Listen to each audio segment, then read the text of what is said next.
للہ رب العالمین والصلاة والسلام علی سید الانبیاء والمرسلین اما بعد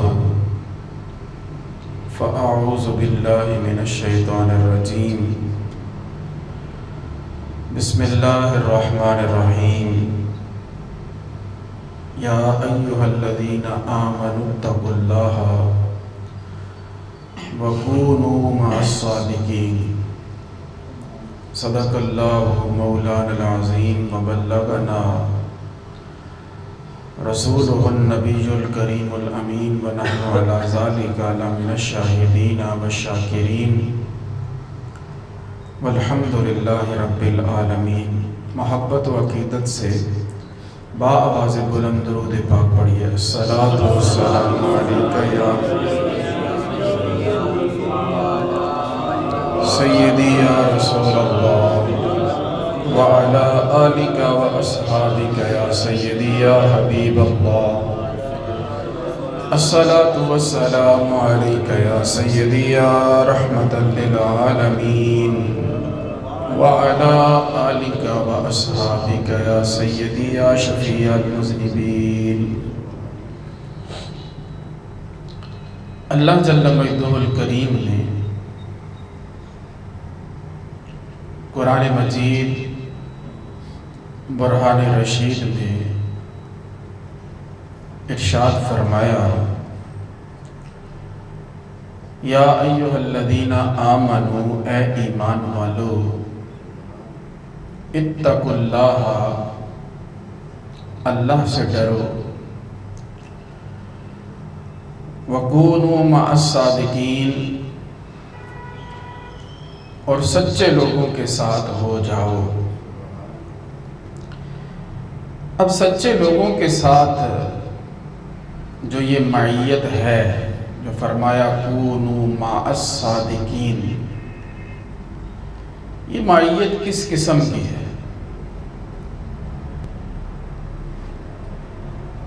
کوئی دنیا میں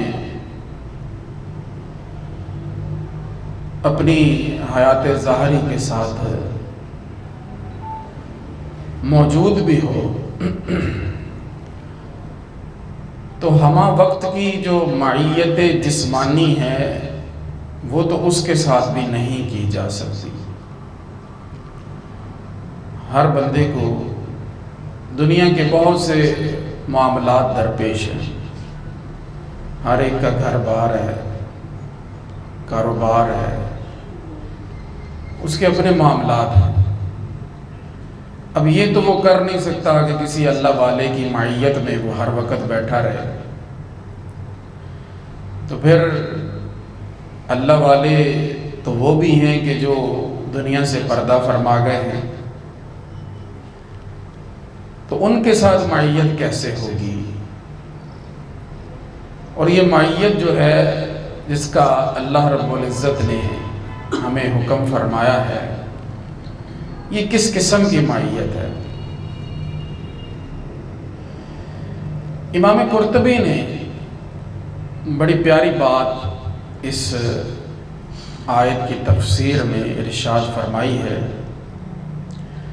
آپ لکھتے ہیں کونوا علی مذہب الصادقین وسبیلہم، کہ یہ جو فرمایا گیا کہ سچوں کے ساتھ ہو جاؤ، اس کا مطلب یہ ہے کہ سچوں کے طریقے پر آ جاؤ،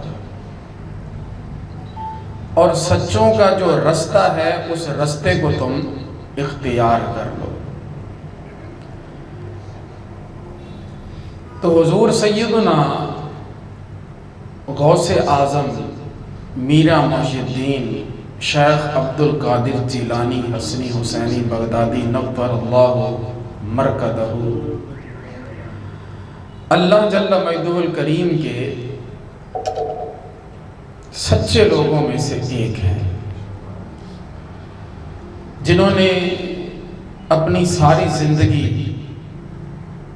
اللہ رب العزت کے دین کی احیاء کے لیے گزاری، آقا کریم صلی اللہ علیہ وآلہ وسلم کے دین متین کی ترویج اور اشاعت کے لیے اپنی زندگی کے لمحات کو بسر کیا اور دین کا اتنا کام کیا کہ آپ کو آج بھی محی الدین کے لقب سے یاد کیا جاتا ہے، یعنی دین کو زندہ کرنے والے۔ تو اب اللہ جل مجدہ الکریم نے جو یہ فرمایا کہ سچوں کے ساتھ ہو جاؤ، اور اس کا مطلب ہم کو یہ سمجھ میں آ گیا کہ ساتھ ہونے کا مطلب یہ ہے کہ ان کے طریقے پر چلو، ساتھ ہونے کا مطلب یہ ہے کہ ان کے راستے پر چلو۔ تو وہ کون سا راستہ ہے جس پہ سیدنا غوث اعظم رضی اللہ تعالیٰ عنہ چلے ہیں؟ ہماری اصل میں بدقسمتی یہ ہے کہ ہماری جو اسلاف کے ساتھ محبت ہے وہ زبانی جمع خرچ زیادہ ہے۔ ہم یہ سمجھتے ہیں کہ ہر ماہ کی 11 تاریخ کو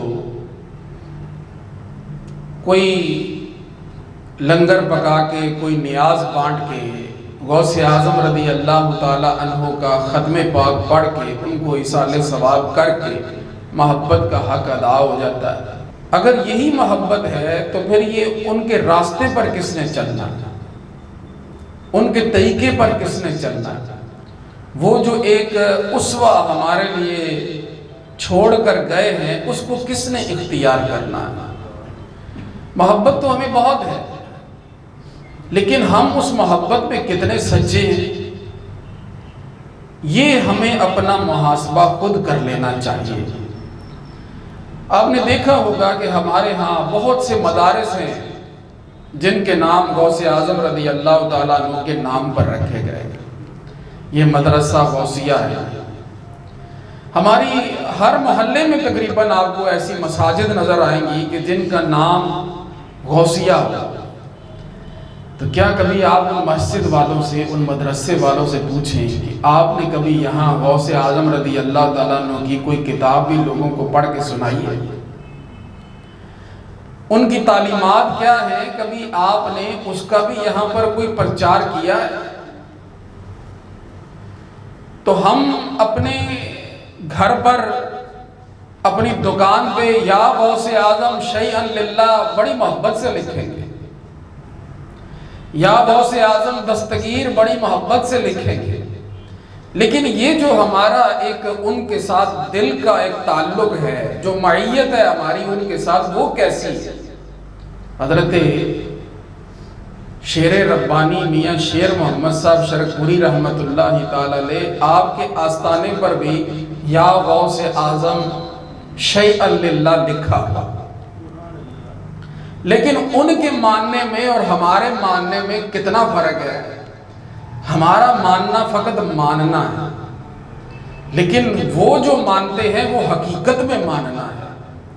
تو ایک اسی طرح کا کوئی سرفرا سا بندہ وہاں پر آ گیا، تو اس نے اعتراض کیا اس بات پر کہ یہ یا غوث اعظم شیئا للہ یہاں پر جو لکھا ہے، یا شیخ عبد القادر جیلانی شیئا للہ جو یہاں لکھا ہے، تو اس کا مطلب کیا ہے؟ یعنی آپ تو ان سے مدد مانگ رہے ہیں، تو وہ آپ کی کیسے مدد کریں گے؟ تو حضرت میاں صاحب کی سیرت کی کتابوں میں یہ بات لکھی ہے کہ آپ نے اس شخص کے سامنے یا شیخ عبد القادر جیلانی شیئا للہ جب پڑھا نا، تو غوث اعظم رضی اللہ تعالیٰ عنہ پاس کھڑے تھے۔ اس نے اپنی آنکھوں سے دیکھا۔ یہ ہے کہ جو لوگ لکھتے بھی ہیں اور دل سے مانتے بھی ہیں۔ ہمارا لکھنا فقط لکھنا، ہم نے مانا کتنا؟ ہمارا پڑھنا فقط پڑھنا، ہمارا لنگر بانٹنا فقط، ہمیں بس یہ کہتے ہیں دیکھا دسو جی کنیاں بڑھنیاں، وہ اسی تیار ہے، وہ ہم کریں گے۔ محفل کراؤنی ہے جی کراؤ، کنے پیسے لگنے نے جی لاؤ۔ لیکن غوث اعظم رضی اللہ تعالیٰ عنہ نے جس چیز کا ہم سے تقاضا کیا ہے، جس رستے پر وہ چلے ہیں اس رستے پہ کس نے چلنا؟ وہ کب ہم جانیں گے، کب ہم سمجھیں گے؟ تو آپ نے تو اپنی ساری زندگی جو ہے فقط ختم ہی نہیں پڑے کہ آج ادھر ختم، آج ادھر ختم، آج ادھر ختم، آج ادھر لنگر بٹ رہا ہے، آج آپ تو فرماتے ہیں درست العلم حتی صرت کتبا، میں جو کتب کے مرتبے پر پہنچا ہوں میں تو علم کا درس دیتا رہا ہوں کہ اللہ رب العزت نے مجھے اس مرتبے پہ پہنچا دیا ہے۔ وَنِلْتُ السَّعْدَ مِن مَوْلَى الْمَوَالِي، اور اللہ رب العزت جو کہ ہر مولا کا مولا ہے اس کی بارگاہ سے میں نے سعادت پا لی۔ تو میرے بھائیوں، یہ جو درس اس وقت ہم کو دیا جا رہا ہے نا آج کل کے زمانے میں، اور جس چیز کو محبت غوث اعظم کہہ کے ہم کو بتایا جا رہا ہے نا، یہ حقیقت میں محبت نہیں ہے۔ محبت وہ ہوتی ہے کہ جس کا اثر کال میں بھی ہو، محبت وہ ہوتی ہے کہ جس کا اثر حال میں بھی ہو۔ تو غوث اعظم رضی اللہ تعالیٰ عنہ نے کیسے زندگی گزاری؟ ہم تو ہر نماز میں پڑھتے ہیں اہدنا الصراط المستقیم، صراط الذین انعمت علیہم، اے اللہ جو تیرے انعام یافتہ بندے ہیں ان کے راستے پہ ہم کو چلا۔ جب ہم نے یہ جانا ہی نہیں کہ وہ راستہ کیا ہے، وہ کس راستے پر چلے ہیں، تو ہم اس راستے پہ کیسے چلیں گے؟ بندے کا جو ایمان ہوتا ہے نا، یہ خوف اور امید کے درمیان ہوتا ہے، اور حقیقی مومن کا ایمان وہی ہے کہ جس میں خوف بھی ہو اور امید بھی ہو، بین الخوف والرجاء، خوف اور امید کے درمیان جو ایمان ہے نا، وہ ایمان بڑا اچھا ایمان ہے۔ ہمارے ہاں ہماری محافل میں خصوصاً ہمارے جو نعت خواں حضرات ہمیں جو عقیدہ دیتے ہیں اور ہمیں جو بات بتاتے ہیں، وہ تو امید کو بھی چھوڑ کر یقین میں داخل ہو جاتا ہے، اور یقین بھی وہ کہ جس کے ساتھ نہ نماز ہے، نہ روزہ ہے، نہ کوئی عبادت ہے، نہ کوئی سنت کی پیروی ہے، نہ کوئی شریعت کی پیروی ہے، لیکن پھر بھی یقین ہے۔ یقین ایسا ہے کہ جنت میں تو کیا میرا سایہ نہیں جاتا۔ ابھی میرے بھائی غوث پاک رضی اللہ تعالیٰ عنہ کی منقبت پڑھ رہے تھے، تو اس میں انہوں نے شعر پڑھا، مریدی لا تخف کہہ کر تسلی دی غلاموں کو۔ یہ حضور غوث پاک رضی اللہ تعالیٰ عنہ کا فرمان ہے، کتابوں میں لکھا کہ اے میرے مرید، تم نے خوف نہیں کرنا، مریدی لا تخف کہہ کر تسلی دی غلاموں کو، قیامت تک رہے بے خوف بندہ غوث اعظم کا۔ تو یہ جنہوں نے یہ بات بتائی نا، اس کی حقیقت بھی کچھ اور ہے۔ معاملہ یہ ہے کہ بے خوف تو تم تب ہو، پہلے بندہ تو بنو، پہلے ان کے غلام تو حقیقی بنو، پہلے ان کے رستے پہ چلنے والے تو بنو، تو پھر وہ بات تمہارے لیے ہے کہ فرمایا مریدی لا تخف اللہ ربی، اے میرے مرید تم نے خوف نہیں کرنا، اللہ میرا رب ہے، میں نے اس کو راضی کیا ہے، میں نے اس کی عبادت کی، میں تمہیں بچا دوں گا، وہاں پر جو معاملات ہیں ان سے تمہیں گزار دوں گا۔ لیکن بات یہ ہے کہ بندے کو اتنا خوف تو کر لینا چاہیے کہ کہیں ایسا نہ ہو کہ قیامت کے روز یہ معاملات جب میں لے کر جاؤں تو وہ مجھے اپنا بندہ ماننے سے انکار کر دے، تو پھر کیا بنے گا؟ تو بات فقط یہ ہے کہ یہ معاملات ایسے، ہم لوگ پڑھتے بہت کچھ ہیں لیکن ہم ان کی جو حقیقت ہے اس تک نہیں جانتے، اور وہاں جا کر ہم نہیں سوچتے۔ یہ جنہوں نے یہ کہا ہے نا کہ مریدی لا تخف، انہوں نے اپنی زندگی کیسے گزاری ہے؟ حضرت شیخ شرف الدین سعدی شیرازی رحمۃ اللہ تعالیٰ علیہ نے گلستان میں لکھا ہے کہ لوگوں نے دیکھا کہ حضرت سیدنا عبد القادر جیلانی رضی اللہ تعالیٰ عنہ مکہ مکرمہ میں حرم مقدس میں کعبہ معظمہ کے سامنے کنکریوں کے اوپر اپنا ماتھا رکھ کے اللہ کے حضور سر پر سجود ہیں، اور لگاتار روئے جا رہے ہیں اور اللہ رب العزت کے حضور یہ عرض کر رہے ہیں کہ مولا کریم اگر قیامت کے دن میرا حساب سخت ہونا ہے تو مجھے اندھا کر کے اٹھانا، کیونکہ نیکوں کے سامنے میں اپنی شرمندگی برداشت نہیں کر سکتا۔ وہ جنہوں نے کئی سال جب عشاء کی نماز کے لیے وضو کیا تو اسی نماز سے انہوں نے فجر کی نماز ادا کی ہے، جنہوں نے اللہ رب العزت کے دین کا ایسا پرچار کیا کہ یہود و نصارہ اور لاکھوں کفار ان کے ہاتھ پر مسلمان ہوئے، جنہوں نے لوگوں کو علم دیا، جنہوں نے لوگوں کو معرفت دی، جنہوں نے لوگوں کو رب کا رستہ بتایا، وہ رب کے حضور کتنا ڈر رہے ہیں، تو یہ بندہ کیوں نہ ڈرے گا؟ اس بندے کو کیوں نہیں ڈرنا چاہیے؟ اس لیے پتا چلا کہ معاملہ یہاں اور ہے۔ جب انسان حقیقت تک پہنچتا ہے تو پھر اس کو پتا چلتا ہے کہ میں نے زندگی کیسے گزاری۔ جو خود اللہ رب العزت کے حضور سر بسجود ساری رات جو ہے وہ روتے ہیں اور عرض یہ کرتے ہیں کہ مولا جی ساڑی گل نہیں بڑھنی نا تے سانو انا کر کے اٹھائیں، کیونکہ نیکاں دے سامنے اسی اپنی شرمندگی برداشت نہیں کر سکتے۔ یہ ان کا مرتبہ ہے، یہ ان کا مقام ہے۔ تو حضور غوث اعظم رضی اللہ تعالیٰ عنہ کی تعلیمات کی اشد ضرورت ہے اس وقت ہمارے معاشرے میں، کہ اگر چونکہ ہم ان کو پیرانے پیر کہتے ہیں، جب تک ہم ان کی تعلیمات کو سامنے نہیں رکھیں گے تو ہم آج کل کے پیروں کو کیسے ہم پرکھ سکیں گے کہ یہ صحیح ہیں یا غلط ہیں؟ مولانا روم کہتے ہیں اے بسا ابلیس آدم روئے ہست، پس بہر دستے نہ شاید داد دست۔ بہت سے شیطان ہیں، شیطان کہ جو انسانوں کے روپ میں یہاں پھر رہے ہیں، لہذا ہر ہاتھ میں تم ہاتھ نہ دے دیا۔ آج آپ فیس بک اپنی کھول کے دیکھیں تو صحیح، آج آپ اپنا سوشل میڈیا کھول کے دیکھیں تو صحیح، جب یہ میڈیا والے جا کر کہیں کسی پیر کے، کسی جھوٹے پیر کے آستانے پر یہ ریڈ کرتے ہیں اور کیسی کیسی جہالت کی باتیں سامنے آتی ہیں۔ خواتین کے ساتھ ان آستانوں پر، یہ جو جھوٹے پیر ہیں ان کے آستانوں پر جو ہو رہا ہے، لوگوں کے ساتھ جس طرح سے کھلواڑ کر کے ان سے پیسے بٹورے جا رہے ہیں، تو جب تک ہم پیرانے پیر کی تعلیمات کو نہیں سمجھیں گے، جب تک ہم ان کے طریقے کو سامنے نہیں رکھیں گے تو ہمیں کھرے اور کھوٹے میں فرق کیسے پتہ چلے گا؟ جب ہمیں یہی نہ پتہ چلا کہ شریعت کی ضرورت کتنی ہے۔ آج کل آستانوں جڑا آ گیا وہ بات جی، نہ نماز کی تلقین ہے، نہ روزے کی تلقین ہے، نہ کوئی دین کی بات ہے، بس ساڑھے تسی مرید جے ساڑیاں گڑیاں صاف کری جائے ہو کہ رب جنت تانوں عطا کر دے۔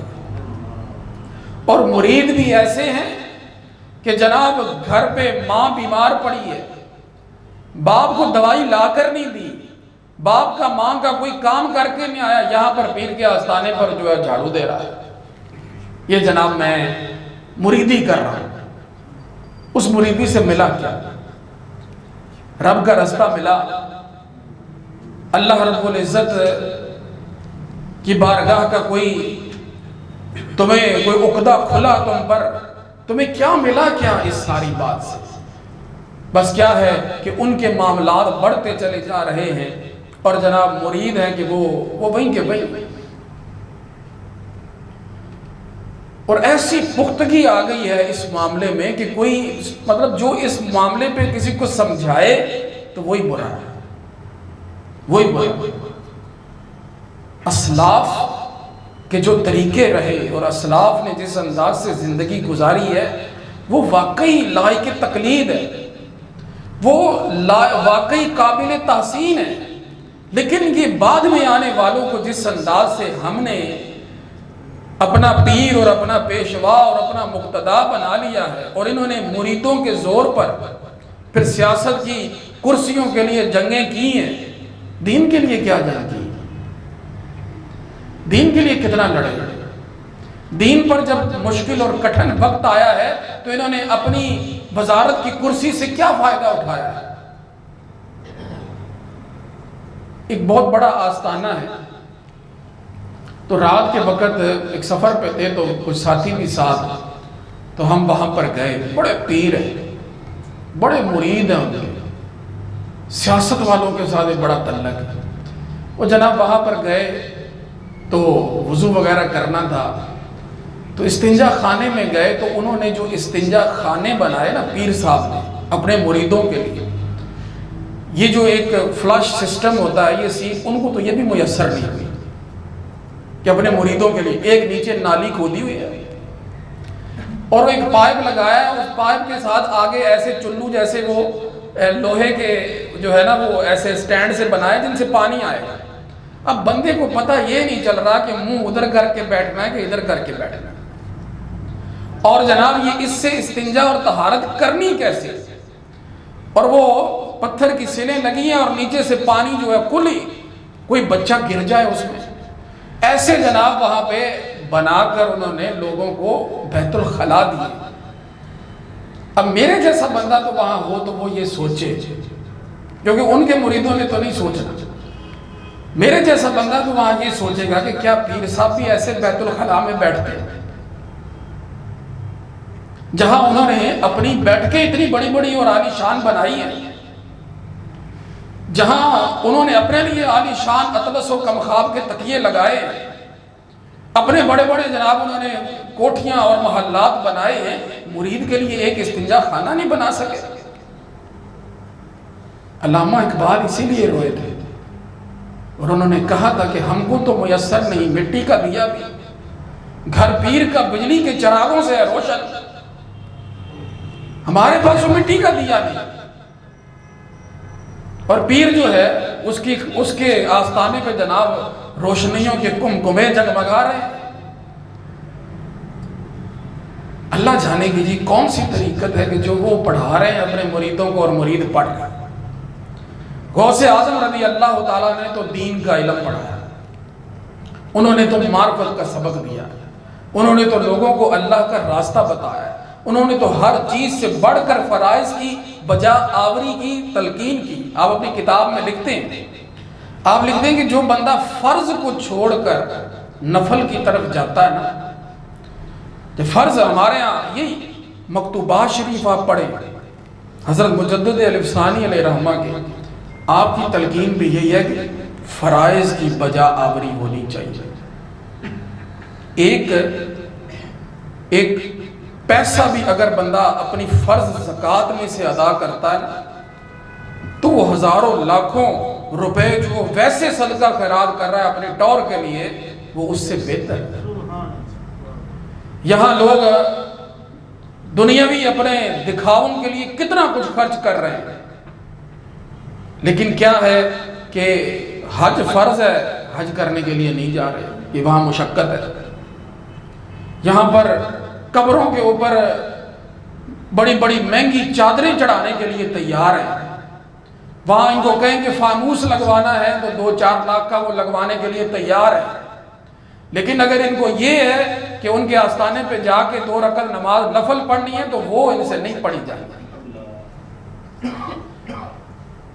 یہ شیخ سعدی فرماتے ہیں کہ ترسیدم کے بکابہ نہ رسی ہے اے رابی کی راہ کہ تو می روی بترکستان، جس راستے پہ تم چل رہے ہو نا وہ تو ترکستان کو جاتا ہے۔ تو آپ فرماتے ہیں کہ جو بندہ فرض کو چھوڑ کر نفل کی طرف جاتا ہے نا، اس کی مثال ایسے ہے کہ جیسے کسی بادشاہ نے کسی کو اپنی خدمت کے لیے بلایا ہے اور وہ بادشاہ کی خدمت نہیں کر رہا، وہ بادشاہ کے وزیر کی خدمت کر رہا ہے، حالانکہ وہ وزیر خود بادشاہ کا خدمت گار ہے، تو وہ بادشاہ کی خدمت کو چھوڑ کر ایک غلام کی خدمت کر رہا ہے۔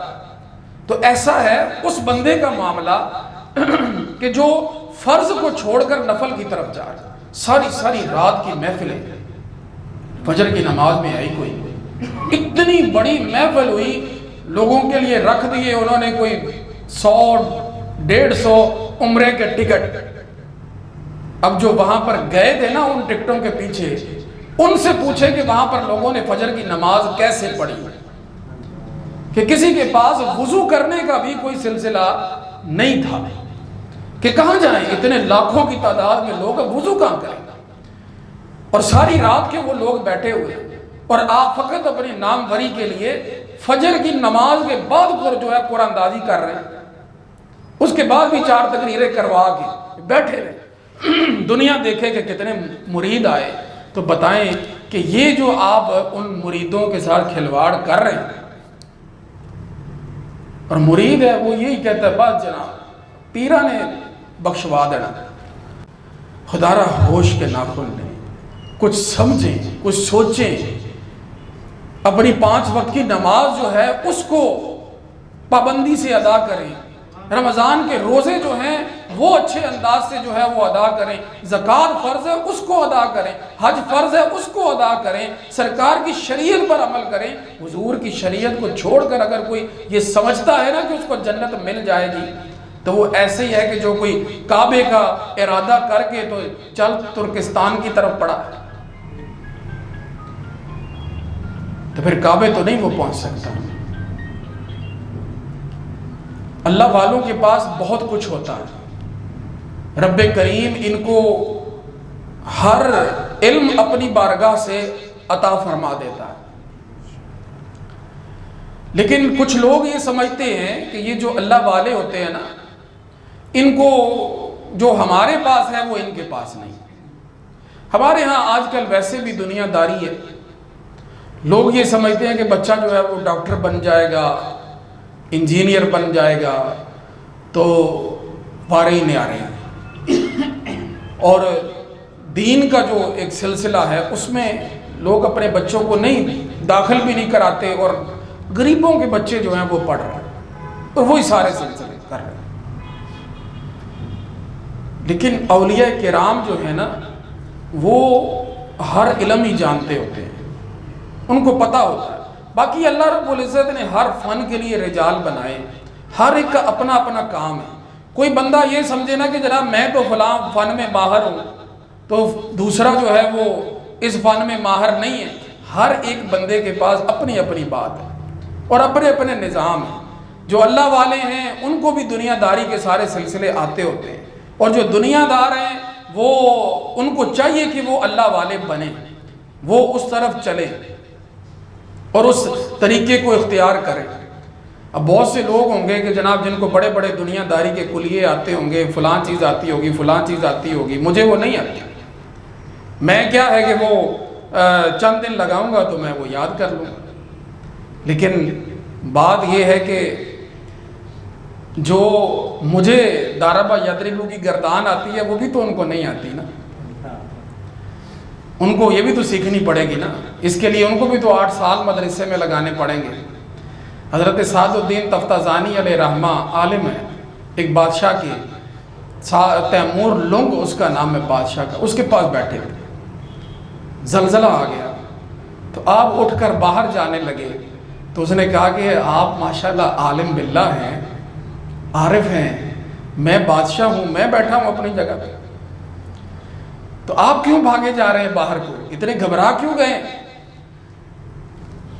تو حضرت سعد الدین تفتازانی علیہ رحمہ نے تیمور لنگ کو یہ کہا کہ تم بادشاہ ہو، مر جاؤ گے، دیوار اوپر سے چھت گری تم پر، مر گئے، کوئی اور تمہارے جیسا آگے اس جگہ پہ بیٹھ جائے گا۔ لیکن اگر کسی کو سعد الدین تفتازانی بننا پڑ گیا نا تو 30 سال اس کو پھر مدرسے کی چٹائیوں پہ پڑھنا پڑے گا۔ اصل چیز کیا ہے، اصل بات کیا ہے، وہ ہے وہ اللہ رب العزت کے دین کا علم۔ دنیا داری تو کوئی نہ کوئی سنبھال لیتا ہے۔ اب دیکھیں نا یہ جو حکومت کر رہے ہیں، کیا ان کو پہلے حکومت کرنی آتی تھی؟ 3.5 سال نکال ہی گئے نا، کر ہی رہے ہیں۔ تو دنیا داری کے نظام چلانے کو اتنے مشکل کام نہیں ہوتے، لیکن دنیا دار یہ سمجھتا ہے کہ ان کو تو پتہ نہیں کچھ آتا ہی نہیں، یہ تو کوئی نظام چلا ہی نہیں سکتے۔ حضرت مولانا جامی رحمۃ اللہ تعالیٰ علیہ، نور الدین عبد الرحمن جامی، پہلے جو ہے وہ انہوں نے دین پڑھا، پھر اس کے بعد یہ اللہ کے راستے پہ چلے، پھر اللہ کے راستے پہ اللہ اللہ کی انہوں نے ساری زندگی، سرکار کو یاد کیا، سرکار سے محبت کی، اور اس محبت کے بڑے جو ہے نا وہ افسانے ہیں اور بڑی محبت کی داستانیں ہیں۔ تو آپ کے جو شہزادے ہیں نا ان کا نام تھا ضیاء الدین، وہ استاد کے پاس پڑھنے کے لیے گئے، استاد ان کو نحو پڑھاتا تھا۔ یہ جس سے عربی سیکھنی آتی ہے نا، عربی ایک زبان ہے، اس زبان کو سیکھنے کے لیے گرامر اس کی پڑھنی پڑتی، تو وہ نحو پڑھنے کے لیے جب استاد کے پاس گئے تو کچھ معاملہ استاد نے سبق سنا نا، تو وہ سبق میں کچھ غلطی ہو گئی تو استاد نے آگے سے جھاڑ دیا. اس نے کہا بھی تو صوفی کا بیٹا ہے تو تجھے کیا کام ان علوم سے، یہ کیا تم نے جو ہے کرنا ہے پڑھ کے، تم جاؤ اپنے ابا جی کے ساتھ ایک تسبیح لو، ایک لوٹا لو اور بیٹھ کے تم اللہ اللہ کرو، مصلے پہ بیٹھ جاؤ. یہ دین کا علم پڑھنا، یہ صرف نحو پڑھنا، یہ تمہارے بس کی بات نہیں ہے. تو وہ گئے اپنے والد کے پاس اور جا کر انہوں نے ان کو بتایا کہ استاد صاحب نے مجھے ایسے ڈانٹا ہے کہ تم تو ایک صوفی کے بیٹے ہو، وہ اللہ اللہ کرتے رہتے، تسبیح پڑھتے رہتے، تو تم بھی پڑھا کرو.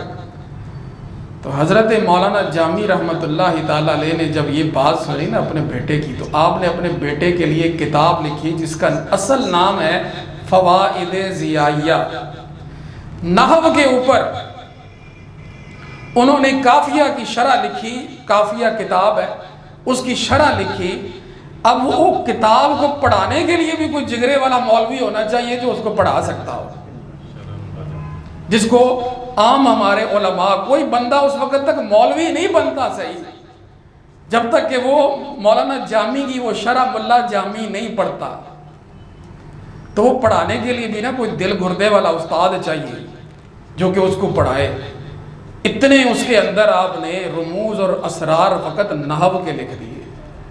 تو یہ جو اللہ والے ہوتے ہیں نا، یہاں پر بھی اب لوگوں نے یہی سمجھ لیا پتہ نہیں غوث پاک بھی فقط یاریاں تے لگے، تمالاں تے لگے سی، قوالیاں تے لگے سی ہیں جی، اور یہی سارے سلسلے وہاں پر ہو رہے تھے. وہ تو بڑا کچھ جانتے تھے، وہ دین بھی جانتے تھے، دنیا داری بھی جانتے تھے. ایک بہت بڑے مشہور نحوی ہیں، ان کا نام ہے ابو محمد خشاب نحوی. وہ اپنا واقعہ ذکر کرتے ہیں حضور غوث پاک کے زمانے کے. کہتے ہیں کہ میں نحو بہت پڑھا کرتا تھا. نحو ایک گرامر کا علم ہے. اگر آپ نے نحو پڑھ لی ہے، صرف پڑھ لی ہے، قرآن نہیں پڑھا تو یہ دنیا داری کا علم ہے. یہ وقت آپ نے عربی زبان سیکھی ہے جس سے آپ ڈاکٹر بھی بن سکتے ہیں عربی زبان میں، جس سے آپ انجینئر بھی بن سکتے ہیں. اب آپ عرب شریف چلے جائیں، ان کا سارا نظام ہی عربی ہے، وہاں کتابیں ہی ساری عربی میں. آپ نے ڈاکٹر بننا ہے تب بھی عربی پڑھنی ہے، آپ نے مہندس بننا ہے، انجینئر بننا ہے تب بھی آپ نے عربی پڑھنی. تو وہ یہ عربی فقط ایک زبان کسی نے سیکھنی تو وہ دنیا داری ہے. اگر عربی پڑھ کے کسی نے قرآن و حدیث پڑھنا ہے تو وہ دینداری ہے. تو یہ صرف اور نحو اتنی بندے کو پڑھنی چاہیے کہ جس سے قرآن حدیث پڑھ لے. اگر اس نے بس یہی سوچ لیا کہ میں نے صرف ہی پڑھنی ہے اور جناب نحو ہی پڑھنی ہے تو پھر یہ خسارہ ہے اس کے لیے، اور اس نے کچھ پڑھا ہی نہیں اور اس نے کچھ جانا ہی نہیں. نحو کے بہت بڑے امام ہوئے، امام سیبویہ، ان کا نام ہے سیبویہ. ان کا جب انتقال ہوا تو ان کے انتقال کے بعد کسی نے ان کو خواب میں دیکھا اور پوچھا کہ جناب کی بڑی تاڑے نال. آپ نے بڑھنی کی اور تو کوئی چیز پڑھی کوئی معاملہ کوئی دیکھا نہیں. ساری زندگی بس لفظوں کی جو ہے نا وہ بال کی کھال اتارتے رہے، اصول بناتے رہے، زبان کے جو پیچ و تاب ہیں ان کو ہم سیدھا کرتے رہے، اور یہی ہم نے ساری زندگی کوئی چیز کام نہیں آئی. ہاں ایک بات کام آ گئی، جو اس میں جلالت اللہ ہے نا، اللہ، اس کے بارے میں نے یہ کہا تھا کہ یہ عارف المعارف ہے، یہ سب معرفوں سے بڑا معرفہ ہے. یہ جو لفظ اللہ کے بارے میں نے یہ بات لکھی نا کہ یہ عارف المعارف ہے، یہ بات میرے کام آ گئی، میری بات بن گئی، ورنہ بات بننی نہیں. اچھا، وہ جو ابو محمد خشاب نحوی ہے نا، وہ کہتے ہیں کہ بھی میں اپنا یہ پڑھنے پڑھانے میں لگا ہوا تو سنا میں نے حضور غوث پاک کے بارے میں کہ بڑی تقریر کرتے ہیں، بڑا بیان کرتے ہیں، بڑی دنیا ان کو سننے کے لیے آتی ہے. تو میں نے سوچا بھی چلو میں بھی جاتا ہوں، جا کے ان کا خطاب سنتا. تو میں وہاں پر چلا گیا. اب جناب وہاں پہ میں حضور غوث پاک کے بیان میں جا کے جب میں بیٹھا تو میں نے ان کا خطاب سنا. آپ تو ویسے بھی اجمی ہیں، آپ ویسے بھی اجمی ہیں، یہ تو سرکار نے کرم فرمایا، اپنا لعاب دہن عطا فرمایا، تو آپ نے عربیوں کے سامنے جو ہے آپ نے اتنے فصیح اور بلیغ خطبات ارشاد فرمائے. تو کہتے ہیں کہ میں نے جب ان کی تقریر سنی نا تو مجھے کوئی اس میں جو ہے نا وہ صرف نحو تو نظر نہیں آئی. ویسے مجھے اپنے لیے تو کوئی ایسی باتیں ملی کوئی نہیں. جو تحقیقیں میری ہیں صرف اور نحو کی، گرامر کی، وہ مجھے اتنی اس میں نظر. تو میں نے اپنے جو ہے نا دل میں ایک بات سوچی. میں نے کہا دا الیوم منی، آج کا دن ضائع ہو گیا، آج کا دن ضائع ہو گیا. جب میرے دل میں میں نے یہ بات سوچی نا تو حضور غوث اعظم رضی اللہ تعالیٰ نے فوراً میری جانب توجہ فرمائی، فوراً میری جانب توجہ فرمائی اور مجھے کہنے لگے ویلک، اوے تیری بربادی ہو، تو فضل النحو علی مجالس ذکر، تم ذکر کی مجالس پر اپنی صرف و نحو کو ترجیح دے رہے ہو، وتختار ذالک، تمہیں یہ صرف اور نحو کی باتیں اچھی لگتی ہیں. تو فرمایا اس حبنا، ہمارے پاس رہ، ہمارے پاس رہ، نسیرو کا سیبوے، ہم تمہیں زمانے کا سیبوے بنا دیں گے. ہمارے پاس رہ، ہم تمہیں زمانے کا سیبوے بنا دیں گے. تو کیا ہے کہ وہ کیا کسی نے کہا کہ مت پوچھ ان جو ہے خرقہ پوشوں کو ارادت ہے تو دیکھ ان کو، یدے بیضا لیے بیٹھے ہیں اپنی آستینوں. یہ اپنے پاس کیا کچھ رکھ کے بیٹھے ہیں اور کیا جو ہے وہ ان کا ایک نظام ہے. تو انہوں نے کہا کہ بات یہ کہ ہم نے اس چیز کو پا لیا ہے کہ رب کی بات کرنا اور رسول اللہ صلی اللہ علیہ وسلم کی بات کرنا وہ ہر چیز سے افضل ہے. یہ دنیاوی تعلیم اور دنیاوی باتیں یہ کوئی حقیقت نہیں رکھتی. ہمارے پاس بیٹھ تو صحیح، تمہیں ہم زمانے کا سیبوے بنا دیں گے، زمانے کا سب سے بڑا عالم بنا دیں گے صرف اور نحو کا. یہ وہ علماء ربانیین ہیں کہ جو اس طرح سے رب کے علوم کو جانتے ہیں اور اللہ رب العزت کی بارگاہ سے ان کو علم لدنی حاصل ہوتا ہے. اس لیے جو غوث پاک کے مرید ہیں وہ ڈاکٹر بنے، وہ انجینئر بنے، جو ان کو ماننے والے ہیں، ان کو چاہنے والے ہیں. لیکن غوث پاک رضی اللہ تعالیٰ عنہ کا طریقہ یہ ہے کہ اس کے ساتھ ساتھ دین کا علم بھی سیکھو. ہمارے ہاں لوگوں نے فقط اب دنیا کو ہی اپنا لیا اور دنیاوی علوم میں وہ کہتے ہیں کہ بندہ ماہر ہو اور باقی وہ علماء کو تو کسی کھاتے میں نہیں لا. وہ یہ مولوی مسیتڑ، یہ فلاں، ان کو کیا پتا، ان کو دنیا داری کہاں سے آتی ہے. لیکن اسی نظام تعلیم نے ہمارا بیڑا غرق کر کے رکھ دیا. یہ آپ کے وزیر اعظم نے ابھی چند دن پہلے تقریر کی تو اس نے اس میں اس بات کا اعتراف کیا. اس نے کہا کہ یہ جو انگلش میڈیم سسٹم ہے نا، ہم تو اپنی زبان بھی چھوڑ دی. آپ ترکی میں جائیں تو ترکی میں لوگ پڑھتے ہیں، ترکی میں بات کرتے ہیں. آپ چائنا میں جائیں، ان کی ہر چیز چائنا میں لوگ بات. آپ عربی وہاں پہ عرب میں چلے جائیں، وہاں عربی میں بات. لیکن ایک ہم ہیں کہ جناب ہم سمجھتے ہیں کہ پتہ نہیں جب تک ہمیں انگریزی نہ آئی تو ہماری بات نہیں بنتی. تو یہ آپ کے وزیر اعظم صاحب کی بات ہے. وہ کہتے ہیں کہ انگلش میڈیم سسٹم جو ہے نا یہ ہمیں ذہنی غلامی کی طرف لے آیا. اس نے ہمیں انگریز کا غلام بنا دیا. ہماری تنزلی کی بڑی وجہ جو ہے وہ انگریز کا تعلیمی نظام ہے. جو ہم نے انگریز کا تعلیمی نظام اپنایا ہے کہ جس نے ہمیں اسلام سے اور ہمارے کلچر سے دور کر کے رکھ دیا. علامہ اقبال جو ہے وہ تو انہوں نے پہلے یہ بات کی تھی. وہ کہتے ہیں خوش تو ہیں ہم بھی جوانوں کی ترقی سے، مگر یہ جو جوان ترقی کر گئے نا، مہندس بن گئے، بڑے بڑے انجینئر ڈاکٹر بن گئے، بڑے بڑے رتبوں پہ فائز، کچھ خوش تو ہیں ہم بھی جوانوں کی ترقی سے، مگر آگے کیا ہے کہ لب خنداں سے نکل آتی ہے فریاد بھی ساتھ. ہنستے ہنستے کیا ہے فریاد بھی لب خنداں سے نکل آتی ہے. وہ کہتے ہیں کہ ہم نے سمجھا تھا کہ لائے گی فراغت تعلیم آئے گی تو موجیں لگیں گی، تعلیم آئے گی تو جناب اس سے معاملات جو ہیں وہ سیدھے ہوں گے.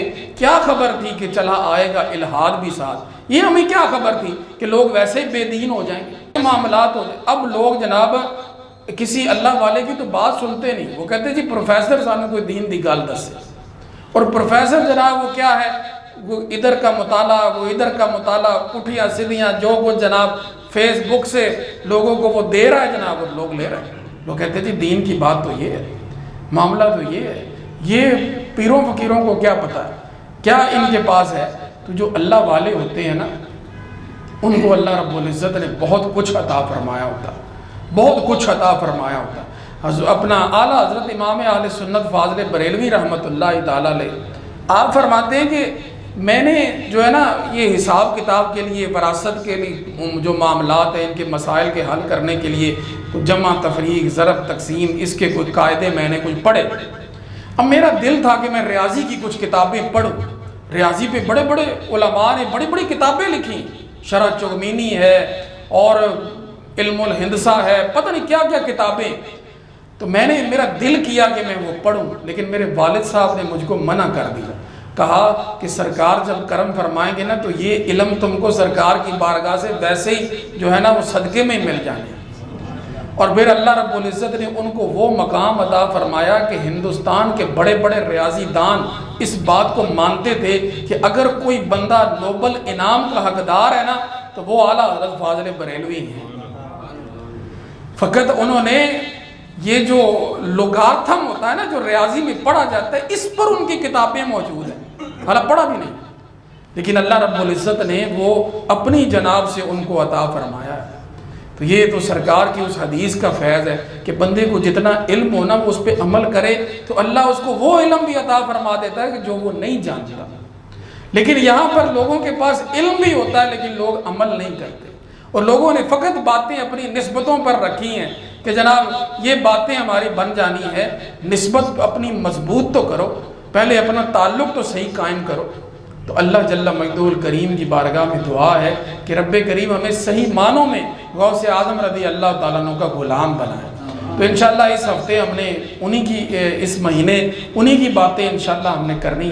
اللہ خیر کرے تو آپ احباب جو ہیں وہ وقت پہ تشریف بھی لایا کیجئے اور اس محفل میں شروع سے لے کے آخر تک شامل ہوا کیجئے۔ اللہ جل مجدہ الکریم آپ سب کو اپنی برکات سے نوازے۔